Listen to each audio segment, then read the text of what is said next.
Okay, so get ready because today's deep dive is, well, it's fascinating. We sent over some sources and wow, they really highlight the unexpected ways that politics, can seep into even the most somber events. Yeah.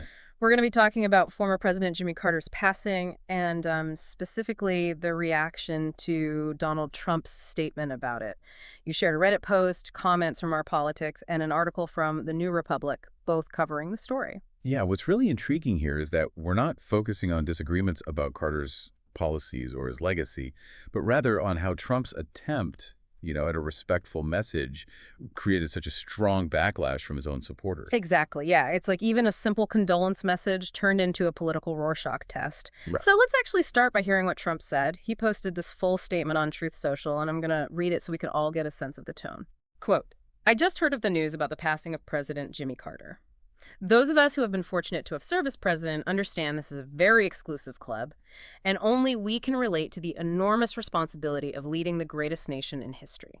End quote. Mhm. Now, before we even get to the Reddit reactions, I'm curious, what's your initial impression of this opening? It's interesting that he immediately centers himself and his own experiences, right in the statement.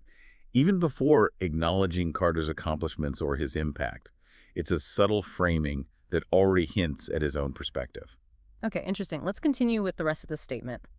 Quote, the challenges Jimmy faced as president came at a pivotal time for our country, and he did everything in his power to improve the lives of all Americans. For that, we all owe him a debt of gratitude. Melania and I are thinking warmly of the Carter family and their loved ones during this difficult time. We urge everyone to keep them in their hearts and prayers. End quote. So, taken as a whole, is this the kind of statement you'd expect to, ignite controversy? On the surface, not really. He expresses gratitude for Carter's service, uses generally respectful language, even offers prayers for the family. From a purely rhetorical standpoint, it ticks the boxes of a standard condolence message. And yet, that Reddit thread you sent is titled, Trump pisses off MAGA fans with sudden reversal on Jimmy Carter. Clearly, something didn't sit right with some of his supporters, and when you scroll through the comments, a lot of them express doubt that Trump actually wrote the statement himself. Right. For example, one user writes, quote, it's insane that people think Trump had anything to do with this statement. He probably doesn't even know half the words used, end quote. And another chimes in with, quote, no way he ever used the word pivotal, end quote. What do you make of this almost immediate skepticism about the statement's authorship? I think it speaks volumes about the persona Trump has cultivated over the years. His supporters have come to expect a certain style of communication, direct, unfiltered, often combative. This statement, with its more formal tone and relatively complex vocabulary, feels jarringly out of character for him. Yeah, it's almost like they're saying, this isn't our Trump. Exactly. And that disconnect is precisely what fuels the backlash. Mm-hmm. They see this as a departure from his authentic self, which they value, even if that authenticity often manifests as brashness or controversy. It's a fascinating paradox because, in a way, they're upset that he's not being more disrespectful. Right. It raises the question of whether there's an unspoken expectation for political figures to maintain a certain level of antagonism, even in moments of mourning. It's as if any display of civility towards the opposing side is seen as a betrayal. And some of the comments take the cynicism to a humorous extreme. Someone wrote, quote, Trump cared so little about Jimmy Carter's passing that he actually let his public relations team do their job and craft a dignified and respectful remark, end quote. Another one joked, quote, spared us all from some male genitalia in the shower story, end quote. Yeah. Clearly referencing Trump's tendency to go off on tangents and bring up unrelated, often inappropriate anecdotes. It's that humor that actually reveals a deeper truth, His supporters seem almost disappointed that he didn't seize this opportunity to make Carter's death about himself, to insert his own personality or grievances into the narrative. So it's not just about the language of the statement, it's about their perception of Trump's motives. Exactly. It's about the expectation that he'll always play the role they've come to expect, even in a situation that traditionally calls for solemnity and respect. Now let's shift gears a bit and bring in that article from the New Republic. The author confirms that the backlash to Trump's statement was real and widespread among his base, and points out that this reaction is especially ironic given his history of disparaging Carter. For example, the article mentions that after a Biden debate, when Carter was already in hospice care, Trump commented that Carter was the happiest guy around because he now looked like a genius compared to Biden. It's a stark reminder that even though this statement might seem innocuous on the surface, it needs to be viewed within the context of Trump's past behavior and rhetoric. Which makes the backlash even more perplexing. If he had said something negative, it would have been in line with his previous comments.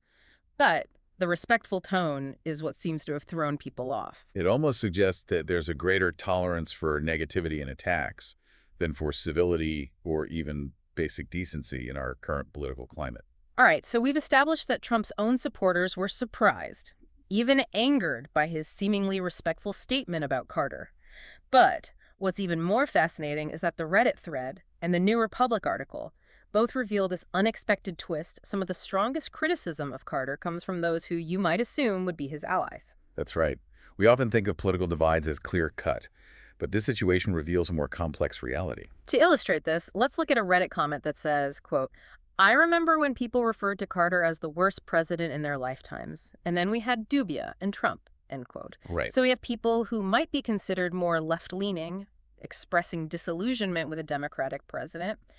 What do you make of this? It's a reminder that political allegiances are fluid, and that historical assessments of presidents can evolve over time, often in response to current events and shifting priorities. Yeah, it's like Carter's presidency is being reevaluated in light of more recent administrations, leading some to view him in a harsher light, even if they might have aligned with his party. Precisely.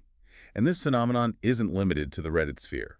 The New Republic article features a comment from someone named Theodore Winters, who states, quote, "Carter was a terrible president and damaged the United States of America to such an extent that we are still dealing with his horribly policy decisions and his inflation repercussions in 2024, end quote.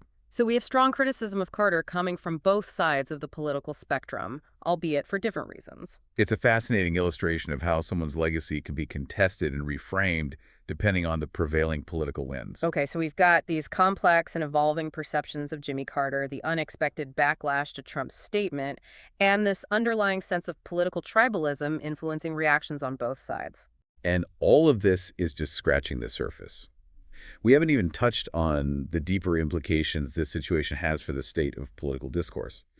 But we'll save that for later. Right, we've got a lot more to unpack, so stay tuned, because this deep dive is about to get even more interesting. It's fascinating, how even in death, a figure like Jimmy Carter can become a lightning rod for such diverse and often conflicting opinions. Absolutely, yeah. It seems like we're witnessing a real-time reassessment of his legacy, with people drawing very different conclusions about his impact, both during and after his presidency. And that brings us to a point that really struck me as we were going through these sources. On one hand, you have comments like the one from Theodore Winters in the New Republic, who paints a very negative picture of Carter's presidency, focusing on economic struggles and policy decisions he sees as harmful. Right, and that perspective seems to resonate with some of Trump's supporters who might be inclined to view any Democratic president unfavorably. But then in contrast, you have comments from Reddit users praising Carter's post-presidency work, specifically his dedication to Habitat for Humanity and his commitment to humanitarian causes. Like this one, which contrasts Carter's actions with those of other presidents, saying, quote, "They are mad that Jimmy Carter pardoned draft dodgers, but elected a draft dodger," end quote. And another that draws a comparison with those who, quote, "hawk autographed Bibles," or slap his name on an endless succession of shoddy trinkets, end quote. So how do we reconcile these two seemingly opposite views of the same person? I think it speaks to the complexity of evaluating a political figure's legacy. We often tend to simplify things, focusing on a particular aspect of their time in office or their personal character, but the reality is far more nuanced. It's like we're trying to fit a multifaceted individual into a one-dimensional box, either good or bad, when the truth is often somewhere in between. Exactly. And this tendency to oversimplify is often amplified by the way we consume information today. Social media in particular encourages quick judgments and reactions, often based on sound bites or headlines, rather than a deeper understanding of the issues. Yeah, it's that old saying, a lie can travel halfway around the world while the truth is putting on its shoes. And it seems especially relevant in the context of political discourse online. Absolutely. And it's important to be aware of that tendency as we navigate these sources and try to make sense of the varying perspectives on Carter. We need to be critical thinkers, questioning our assumptions and seeking out a broader range of information before forming our own conclusions. Okay, so let's apply that critical thinking to a phrase that really jumped out at me from the New Republic article. The commenter, Theodore Winters, who we mentioned earlier, argues that we should keep it real even while being respectful in our assessments of Carter.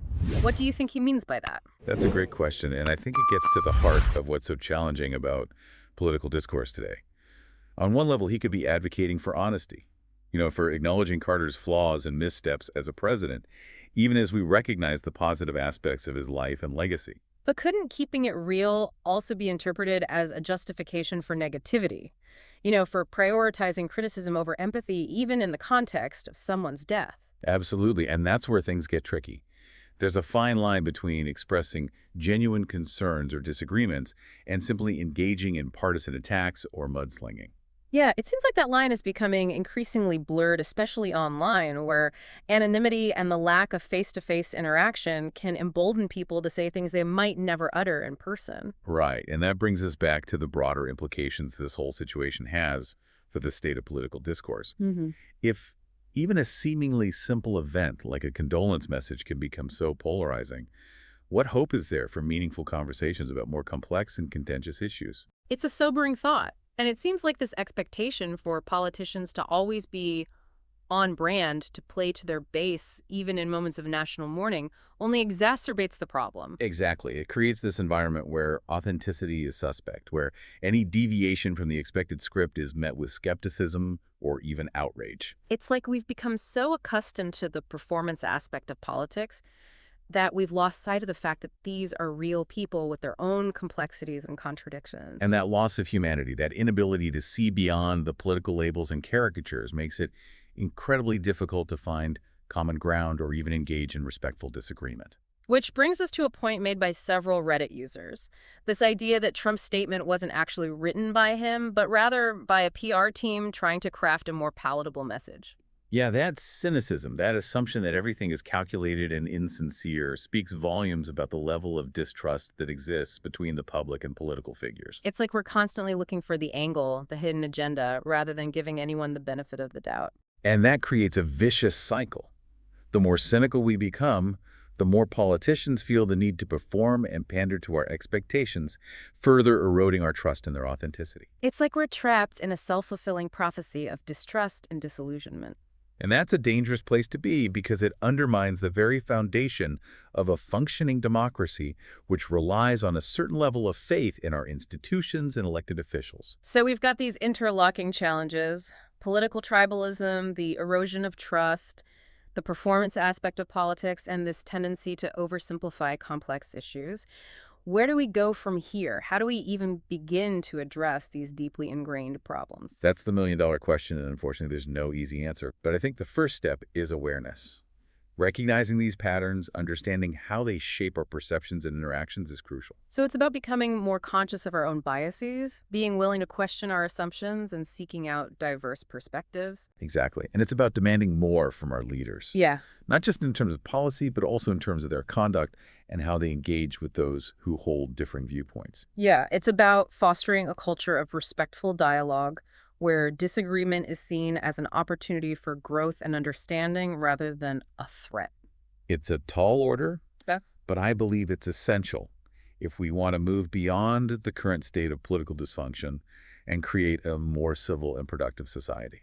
It feels like, we've uncovered so many layers of meaning and complexity in what initially seems like a straightforward event. Yeah. It's a testament to the power of these deep dives, to reveal the hidden currents shaping our world. Yeah, it's amazing how a single condolence message can spark such a wide-ranging conversation about political perceptions and historical revisionism and the very nature of public discourse. Remember at the beginning you sent us these sources, and you wanted to understand why Trump's statement about Carter's passing caused such a stir, especially among his own supporters. Yes, and I think we've explored some compelling explanations.